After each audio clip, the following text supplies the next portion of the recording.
We have been following all of the big policy updates around crypto for the last 12 plus months. One of the biggest things that we have been waiting for is the Clarity Act, right? The Clarity Act is definitely a big one that we have been focused on. And on top of that, the Genius Act got fully passed through. Everyone's now talking about ISO 2052, which, this is what this video is going to mainly be about. We're going to focus on that standard and what's actually going on.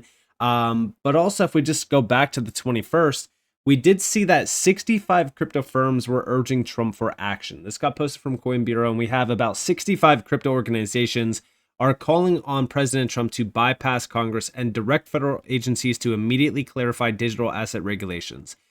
This is because the Clarity Act is taking some time, and it is something that we have been following on the channel, because the Clarity Act is definitely going to be a big one for a lot of utility-based projects. I think that the utility side of the space, once we have full-on clarity, once we have everything in place that needs to be in place, these utility-based projects will see overall increased, number one, adoption, increased volume moving over them. Integrations will become a reality. And we're also going to start to see a lot more participation from the institutional side of things and even Wall Street. I know that ETFs have been a very big thing. Everyone's been talking about the ETFs for well over almost 2 years now. But the thing is, ETFs are just the starting point. We still have so much more to look forward to in this space. And over time, we already know that crypto's basically an up game anyways. But with utility and with regulations becoming a reality, I think that the big thing with utility-based projects is that they will have that increased adoption. They'll have that increased use and demand that will also increase the value over time, which is something that I have always been focused on. Now, talking about that, with the Clarity Act, how close are we to having the Clarity Bill fully passed through? Well, Brian Armstrong from Coinbase did recently say that he was back in DC pushing for market structure legislation. There's been lots of great progress since I was last here, which is great to see, hoping for a markup of the Clarity Bill in December and for it to be on the President of the United States' desk soon after. This bill will get crypto further unlocked in the US with clear rules, which will benefit all businesses, protect consumers or customers, and unleash builders. Let's keep pushing. Check it out. Hey everyone, Brian Armstrong, Coinbase CEO here. I'm in the halls of Congress, back again, pushing for market structure legislation. We've seen a lot of progress since I was last here. We've now seen draft text shared by the Senate Ag Committee. Senate Banking is also working nights and weekends to get the next iteration of their text out. So we've got a good chance, I think, of a markup for this bill in December, hopefully get it to the president's desk shortly thereafter. This would be a big milestone to get crypto unlocked with clear rules in the US, which would benefit all companies.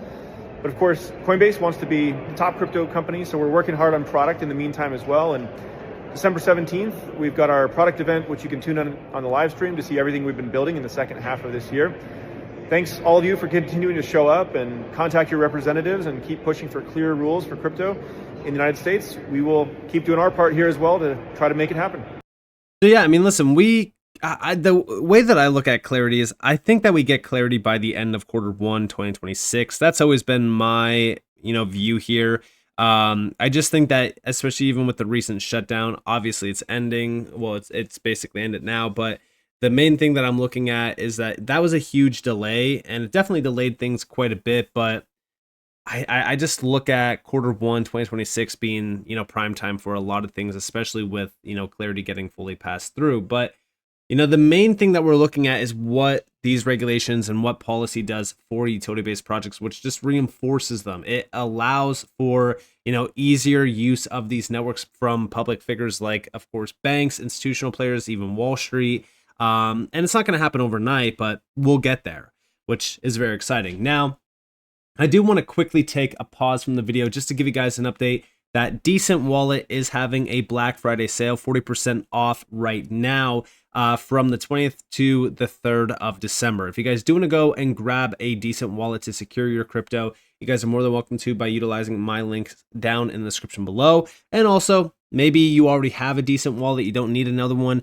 Maybe buy somebody that is in crypto that a gift for the holiday season. This is the perfect time to do so. So what are you guys waiting for? There's links down in the description below if you guys do want to go and, use this time wisely to get a discount on some cold storage devices. Now, with that in mind, let's dive on in real quick to tokenization, because we know tokenization is a huge deal in this space. With Clarity becoming a reality, I think that tokenization is going to be much larger, including even stablecoins as well. Now, we know on some of these networks, we can't really track much value at all. In terms of like Hedera, there's no data available just yet. This is most likely due to the fact that they're still trying to tap into APIs to actually track everything. They're still building this out. However, we do know with XLM, there's over $660+ million tied back to tokenized value. In terms of stablecoins, almost $300 million. So XLM is definitely up there as a big name for tokenization. On top of that, XRP has well over almost $400+ million tied back to full tokenized asset value. This is between distributed asset value and represented asset value. And of course, in terms of stablecoin market cap, well over $415 million worth of stablecoins on the XRP ledger. Now, what's interesting about XLM and XRP is that look at the RWA count, 32 and 47. It's crazy to see how much adoption there is for both of these networks in terms of tokenization. And I think that it's only going to become more and more populated with, increased adoption of, the Clarity Act and more regulations and more policy updates. It's reinforcing these networks in a big way. Now, on top of that, Algorand. So Algorand's tokenized value has dropped off quite a bit, especially since going all the way back to roughly the beginning of the year. A lot of people have like completely forgotten about Algo at this point, and I definitely haven't. I think that Algo is still a pretty big utility-based project in this space, and I think everyone should be looking into Algo because of the tech behind it. I think that Algo is definitely a big one that's really kind of overlooked at this point in this space. But again, over $130+ million in terms of tokenized value. A lot of these tokenized valuations are, still very, very low. I still think that we start to see an increased value growth across the board for a lot of this tokenized value, including, of course, even XDC, which XDC, 36 RWAs already. The RWA transfer volume is pretty significant considering the fact that there's only about almost $14 million tied back to it, with over $170+ million in transfer volume. It's kind of crazy to think about, but I still think that XDC will see a lot more adoption, especially around trade finance instruments and things like that. But we're still very, very early on. But why am I bringing up all of this? Why are we talking about all of this? Well, it's because ISO 2002 just recently went live, and we did see CoinMarketCap put out a full-on category on their site called Top ISO 2002 Tokens by Market Capitalization. Now, with this, we do have XRP, XLM, HBAR, Algo, XDC, QNT, and IOTA. One thing that is so important to focus on with ISO 2002 is that there is no ISO 2002 tokens. Krippenreiter put out a great post regarding this. He said, one of the worst conspiracy theories really was the ISO 2022 coin narrative. There was no other narrative that had people hooked this way and incapable of reading a simple FAQ to learn more. I never truly understood what made this one so different to all the other narratives. For a day now, the nail is finally in the coffin. The ISO coin narrative died. God bless. Don't get me wrong, ISO 2022 is tremendously important. Yet that doesn't mean any coin is in compliance or even ever could be. Back to what really matters for the XRP ledger and XRP programmability. All eyes on programmability. And here we have from the official website, cryptocurrencies are not inherently ISO 2022 compliant, but those statements are not correct in terms of a lot of the misleading information regarding, how these cryptocurrencies are ISO 2022 compliant. Now, I said the same thing, which we'll get to here in a moment. But Anderson did, put up a quote here, and he said exactly both that it's helpful for Ripple's bank sales as well as it's becoming a lot easier to integrate Ripple software with the banks having upgraded. And this goes for every single public blockchain company or even private company like Ripple, right?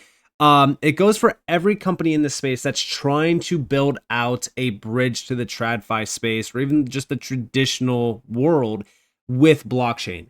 It allows for an easier integration. It allows for easier sales.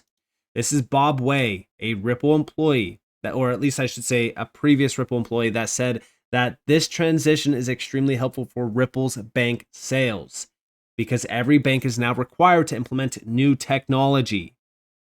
This is why ISO is so important because, you know, banks need to upgrade now. They need to integrate with new technologies. This just reinforces what all of these major projects and companies have been building towards forever. And I even said that we have been hearing about ISO 2022 compatibility for years now when it comes to XRP, XLM, XDC, HBAR, and the list goes on. I made a video about this. The main thing that I was talking about here was what this standard actually does. What this does is that it mandates all institutional players and banks to upgrade their systems to accommodate these new technologies, i.e. crypto. I also said that it is a big puzzle piece right next to, you know, regulatory advancements and government acceptance. This is like another big puzzle piece in the whole landscape of things. And it's not just bullish for Ripple and XRP or bullish for like XLM or HBAR or this, that, whatever. It's bullish for any and all utility-based projects. That's what I said, because it is. All right, with this standard, we're now starting to build towards that future that we've been addressing forever on this channel. And Gilbert Verdian from Quant actually put out a great post regarding this as well. He said, when you establish TC307, which by the way is 10 times more bullish for blockchain than ISO 2022. To develop ISO standards for blockchain in 2016, basing it on ISO 2022 for mainstream adoption by financial institutions, you've built everything since then with ISO 20022. This is the PDF file. This is ISO TC307. This is the full breakdown of this. And the best part about this document is that we have this here.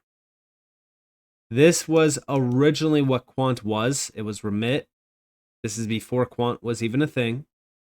We have the Remit private blockchain and database. We have the engine. This connects to other networks, Ethereum, Bitcoin, Stellar, Ripple. You could add in Hedera. You could add in anything. It doesn't matter. This all connects back to banks, to Swift, to financial networks, to payment platforms, to international payment frameworks. This is what Quant has built over the years. And Quant continues to develop and build towards this reality where we are going to have multi-chain projects. It's a multi-chain future. So when we compare XLM to XRP and which one's better, it doesn't matter. Those conversations are ridiculous anyways. The main thing that we're focused on here is what Quant is building. I just made a video talking about QuantNet, where Quant said that this was the missing layer in tokenized finance. Why is that? Well, it's because QuantNet connects XRP, XLM, HBAR, even, let's go back to Algo, even XDC. QuantNet allows all of these public blockchains to connect to private blockchain initiatives, to banking institutional players. Even going back to this image here, this is the full breakdown of what, you know, Quant has been building. It allows for all of these networks to tap into banks, to Swift, to financial networks, to payment platforms, anything. And it's great when you look at the full breakdown of QuantNet on their website. We have QuantNet removes the barriers created by disconnected systems and siloed ledgers. Its patented ISO 2022 native architecture allows money and digital assets to flow seamlessly across networks, markets, and participants. That means institutions can finally automate end-to-end processes without costly reconciliation or middleware. And the best part about this is because of QuantNet being ISO 2022 compliant, everything that Quant has built is ISO 2022 compliant. The best part about this is any blockchain can tap into this. This is why ISO 2022 compliance for any project in this space doesn't matter. But what I've said is that ISO 2022 has its own benefits and they're great for crypto. In fact, it reinforces crypto. But looking at this, okay, a lot of people are kind of confused on exactly what Quant is, building here. What they are building is a any-to-any network. This is a full-on new operating system for the future financial system. This connects banks to tokenized money and digital assets through a single programmable gateway, enabling value movement across public and private networks, payment systems, and asset platforms with certainty and control. This is built on the proven architecture underpinning GB tokenized deposits with the UK RLN, the Regulated Liability Network. It is seamless, compliant, and ready for global adoption. This is the operating system for the future where everything can connect. Everything has full-on interoperability. Even looking at Overledger, right? Because all of this is built around Overledger as well. Overledger is that connector to anything and everything. You have multi-chain interoperability, cross-chain transactions, multi-chain smart contract execution, scalability and performance, security and compliance. So when we think about what's really happening here, like if you hold QNT, if you hold XRP, XLM, it doesn't matter. All of this works in unison, essentially. This is how it can work perfectly, where we connect every single payment rail in the world, every single infrastructure from banks in the world, every financial application, every network, you name it. Everything all connected through a single platform that allows for a vast world of, new financial innovation to thrive. Like if we're thinking about all of those digital islands that everyone has talked about for years, we have all these closed loop systems and, this and that is a walled garden. Yeah, that all becomes a thing of the past with what Quant built here, because all of those walled gardens are no longer walled gardens. They can all interact between, public DLTs, private DLTs, traditional based systems, new financial systems. So this is why when we think about what Quant is doing and when we think about all of these standards and all these regulations and everything happening, we're starting to see the big picture here. And it's so bullish for, the future landscape of crypto.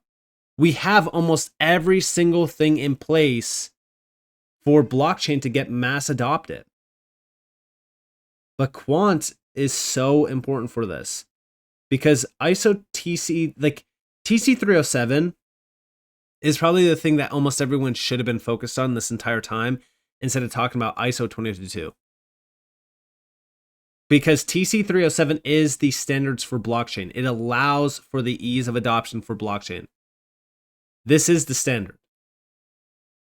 But it's so bullish for all of these projects. I mean, yeah, whether or not this is top ISO 22 tokens or not, a lot of these are just utility-based projects. But the main thing that I'm looking at here is that all of these utility-based projects, Quant reinforces with what they are building with QuantNet and so much more. This is why the future is so bright for these types of projects. And this is also why we're starting to see every single puzzle piece falling into place. This is why I keep saying, we're watching everything fall into place. Now is not the time to get bearish. Now is not the time to flip on crypto. So with that being said, I hope that you guys enjoy this video. If you guys did, definitely leave a like, subscribe, turn notifications on because I'm more free content. You guys are more than welcome to follow me on Twitter and join the free Discord in the description below. And with that being said, guys, this is Nick. Thanks for watching. Peace out.